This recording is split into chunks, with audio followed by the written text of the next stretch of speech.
बंगाल की बाजीगर बनी ममता बनर्जी, समझें हार कर भी कैसे हासिल कर ली जीत।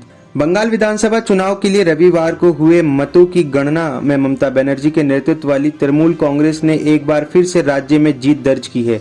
भारतीय जनता पार्टी की तरफ से प्रधानमंत्री, गृह मंत्री के साथ साथ कई केंद्रीय नेताओं को चुनाव प्रचार के लिए उतारा गया था, लेकिन अंततः उसे हार का सामना करना पड़ा।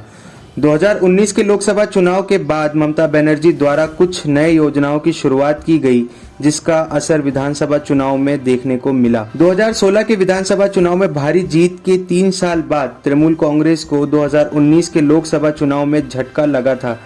बीजेपी ने 40% से अधिक वोट लाकर 40 में से 18 सीटों पर जीत दर्ज कर ली थी। बीजेपी से मिली चुनौतियों के बाद तृणमूल कांग्रेस ने कई कल्याणकारी योजनाओं की शुरुआत की, जिनमें से द्वारे सरकार और दीदी के बोलो योजना ने इस चुनाव में काफी प्रभाव डाला। दीदी के बोलो योजना के तहत शिकायतों को लोग फोन के माध्यम से सीधा मुख्यमंत्री तक पहुंचा सकते थे।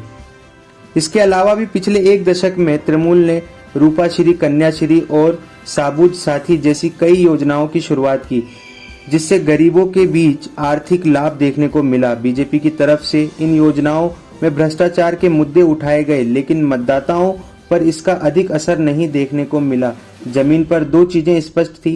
सबसे पहले तृणमूल ने लोगों के लिए योजनाओं को अधिक सुलभ बनाने पर ध्यान केंद्रित किया। साथ ही द्वारे सरकार और दीदी के बोलो ने पार्टी को यह जानकारी भी दी कि वे कहां गलत कर रहे थे। ममता बनाम मोदी की लड़ाई का मिला सीधा फायदा। बंगाल विधानसभा चुनाव जैसे जैसे आगे बढ़ता गया, लड़ाई के केंद्र में ममता बनाम मोदी और बहुत हद तक अमित शाह देखने को मिले, जिसका फायदा भी टीएमसी को मिला। प्रधानमंत्री द्वारा दीदी ओ दीदी कहने का भी असर बंगाल के मतदाताओं पर देखने को मिला। ध्रुवीकरण की राजनीति। बंगाल चुनाव में ध्रुवीकरण की राजनीति का असर भी रहा। हालांकि बीजेपी की तरफ से ममता बनर्जी पर ध्रुवीकरण करने का प्रयास का आरोप लगाया गया। ध्रुवीकरण की राजनीति का असर ये हुआ कि बीजेपी के विरोध में 30% मुस्लिम वोट का असर दिखा और उस अनुपात में बीजेपी के साथ अन्य मतदाता नहीं जुड़ पाए। संगठनात्मक अंतर। बंगाल में बीजेपी की हार के लिए बहुत हद तक टीएमसी की मजबूत संगठन का भी योगदान है। बीजेपी के पास टीएमसी की